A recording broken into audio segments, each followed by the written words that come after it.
Estimados estudiantes del núcleo de diagnóstico organizacional, continúo con los ítems relacionados con el avance preliminar. A continuación, o después de identificar o a realizar la presentación de la organización, ustedes tienen que señalar en el mismo documento en Word la identificación de los fundadores. ¿Qué datos se requerirán para esto? Entonces, nombres y apellidos de cada fundador, el género, la edad, lugar de nacimiento, nivel educativo y vínculo con la empresa. Esto significa si es único propietario, propietario con cargo directivo, socio, socio con cargo laboral, empleado o externo.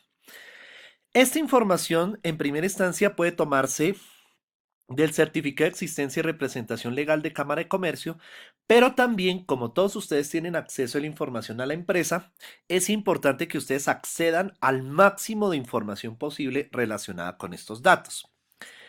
También es importante señalar qué miembros de la familia de los socios o del propietario trabajan en la empresa, qué funciones o cargo desempeñan y si hay remunerados o no remunerados. ¿Por qué se da, o mejor dicho, por qué es importante recopilar esta información? Resulta que muchas microempresas o pequeñas empresas en Colombia son empresas. Por ende, miembros de la familia pertenecen a la misma organización y de hecho cuando estemos realizando el proceso de auditoría interna, más que todo relacionado con la capacidad directiva de la empresa, en procesos como liderazgo, la toma de decisiones y demás, tal vez esa información nos permite cruzar por qué de pronto esos estilos de dirección pueden ser una debilidad o pueden ser una fortaleza en esa organización. Entonces, por eso es importante tener en cuenta estos datos relevantes. Después de identificar los fundadores, ustedes tienen que identificar la fase del negocio en la que se encuentra la empresa u organización que están trabajando. De acuerdo con el capítulo 5 del libro de Elizabeth Vidal, donde nos habla de las fases del negocio, ustedes tienen que identificar en cuál de estas 4 fases que a continuación voy a explicar se encuentra la organización que van a trabajar. Entonces, para esto ustedes tienen que argumentar en un párrafo con cifras y datos, pueden ser datos de ventas, de número de clientes, de utilidades, de ingresos, todo cuanto dato existe en la organización, tienen que soportar en qué fase del negocio se encuentra la empresa. Entonces, Elizabeth Vidal nos muestra que hay 4 fases del negocio. La primera es la de crecimiento. La fase de crecimiento es la fase más temprana del ciclo de vida de un negocio. Es propia de las microempresas. En ese sentido, los productos y servicios tienen un significativo potencial de crecimiento. Y aquí lo importante o el énfasis está en el desarrollo de nuevos productos, servicios, construir y ampliar las instalaciones de producción, crear capacidad de funcionamiento, invertir en sistemas, infraestructura y redes de distribución que apoyen las redes globales y desarrollar las relaciones con los clientes. O sea que la preocupación de una empresa es mercado. Prácticamente participación, posicionamiento en el mercado, dar a conocer las líneas de producto o servicio y lograr un posicionamiento. ¿De acuerdo? Esa es la primera fase. La segunda es sostenimiento. Esta es propia de microempresas que ya están empezando a ser pequeñas y también de las pequeñas empresas. En esta fase se atraen inversiones y reinversiones y se exige tener rendimiento sobre el capital invertido. Ya prácticamente la empresa que está en esta fase ya tiene una participación en el mercado. Ya lleva varios años, muchos años, creciendo y lo que importa son las inversiones que realicen para eh, ampliar la capacidad y realzar la mejora continua. Repito, esto es de microempresas que ya están siendo pequeñas o de pequeñas empresas. ¿De acuerdo? La tercera fase es la de cosecha. En esta lo que se busca es recolectar los frutos de las inversiones realizadas. Esto es propio de la mediana empresa. ¿Cierto? Las medianas empresas estarían en una fase de cosecha, porque aquí lo que importa son la rentabilidad sobre la inversión, es obtener los rendimientos de la inversión y como dice su término, cosecha, es recolectar los frutos de todas esas inversiones realizadas a lo largo de los años. ¿Listo? Y la cuarta fase del negocio es la de salida. Esta es aplicable a grandes empresas o a empresas que pueden ser internacionales, multinacionales, transnacionales o globales, en las que cada producto se convierte en una unidad o servicio se convierte en una unidad estratégica de negocios.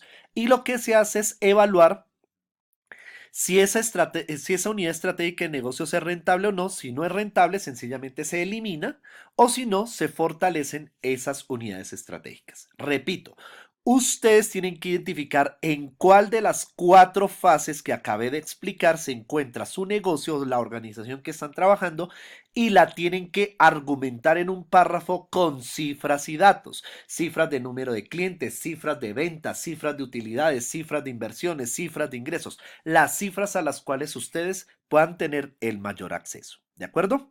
Eso también lo hacemos en el documento en Word. Finalmente, para este avance preliminar, ustedes tienen que señalar el modelo causa-efecto o hacer un prediagnóstico.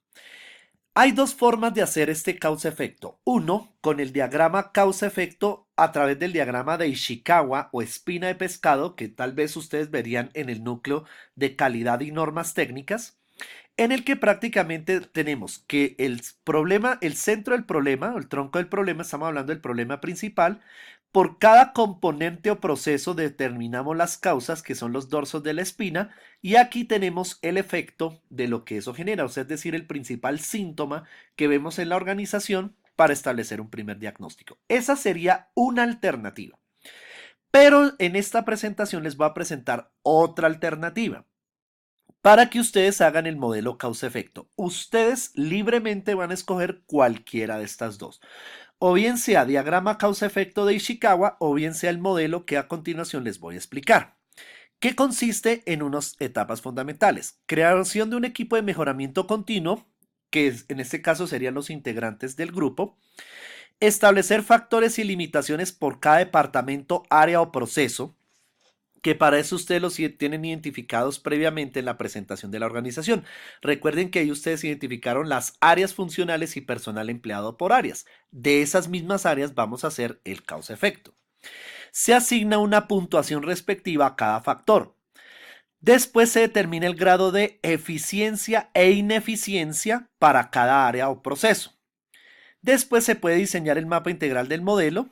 Y estas 2 últimas partes no las vamos a omitir, ya que los planes de acción correspondería es a estrategias, y eso lo veremos ya pues en un siguiente núcleo temático. Entonces, ¿cómo se califica cada factor? Se califica en estas escalas: excelente con un puntaje de 1, bueno con un puntaje de 0,8, regular 0,6 y deficiente 0,4. Entonces aquí hay un ejemplo. ¿Cómo lo hacemos? Por ejemplo, aquí hay un departamento que es importaciones. Aquí, allá en sus empresas puede ser área operativa, área de producción, área financiera, área administrativa, las que ustedes vean que la organización tiene o las que tenga en este momento la organización. Si es una microempresa, es muy sencillo: área directiva, área operativa. Son 2 áreas principalmente. Entonces, ustedes identifican 5 factores que sean claves para el desempeño en esa área. Por ejemplo, aquí estamos hablando de un área hipotética de exportaciones, donde tenemos aquí, importaciones, donde tenemos 5 factores: asesoría oportuna, presupuesto de ventas, servicio al cliente, ventas por comercial y tarifas competitivas. Ustedes tienen que identificar esos 5 factores clave, por ejemplo, del área operativa, digamos del área operativa, por decir algo, tiempos de entrega, costos de transporte, son variables, ¿cierto? Ustedes identifican 5. Después ustedes le dan una calificación en la escala que acabé de explicar: excelente, bueno, regular o deficiente. Entonces aquí pueden agregar la columna de deficiente también. Entonces, para este ejemplo, excelente se calificó en el factor asesoría oportuna, bueno se calificó en presupuesto de ventas, servicio al cliente y tarifas competitivas, y regular en ventas por comercial. En esta columna se identifican las limitaciones o el departamento causa de ese factor. Aquí se codificaron un departamento 6, un departamento 3. Yo les sugeriría a ustedes que no utilicemos codificación, sino que directamente digamos qué área incide en cada factor. Por ejemplo, para este factor incide el área operativa, o sea, decimos qué área causa o genera impacto en el factor que estamos analizando. Posteriormente se hace un conteo de cuántos factores se calificaron como excelente, en este caso 1, cuántos como buenos, 3, cuántos como regular, 1. ¿Esto para qué nos va a servir? Para calcular el índice de eficiencia, que en este caso lo tenemos acá. ¿Cómo calculamos el índice de eficiencia? Sencillamente, tomamos el número de excelentes y le multiplicamos el valor de excelente, que en este caso era 1, más el número de factores calificados como bueno multiplicado por la calificación bueno, que es 0,8, más el número de factores calificados como regular multiplicado por el valor que corresponde a regular, dividido por 5. ¿Por qué por 5? Porque 5 fueron los factores que se analizaron. Entonces, hacemos este cálculo, multiplicamos, sumamos, nos da 4 sobre 5, que en sí, al hacer esta operación nos da 0,8, o sea, el 80%. O sea que esto significa que este departamento tiene una eficiencia del 80%. ¿Cómo determinamos el grado de ineficiencia? Muy fácil. De ese 80% de eficiencia le restamos el 1, que es el 100%, y nos va a dar el 20%. O sea que tiene una ineficiencia del 20%. Y resulta que aquí aparecen dos departamentos codificados, el departamento 6 y el 3. ¿Cuáles son los 6 y el 3? Por ejemplo, para este ejemplo, operativa es 3 y recursos humanos 6.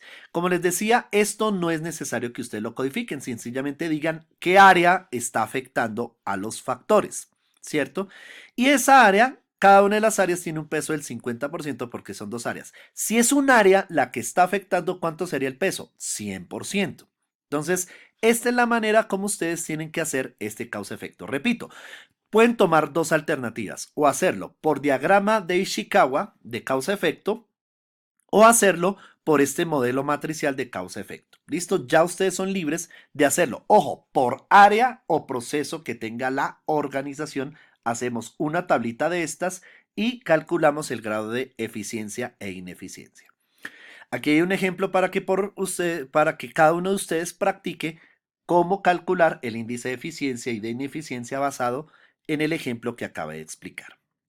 Bien, estimados estudiantes, esos son los ítems que tenemos que presentar para este avance preliminar. Cualquier inquietud, ustedes me la pueden hacer saber a través del correo electrónico o a través de la sesión de clases respectivas. Hasta pronto.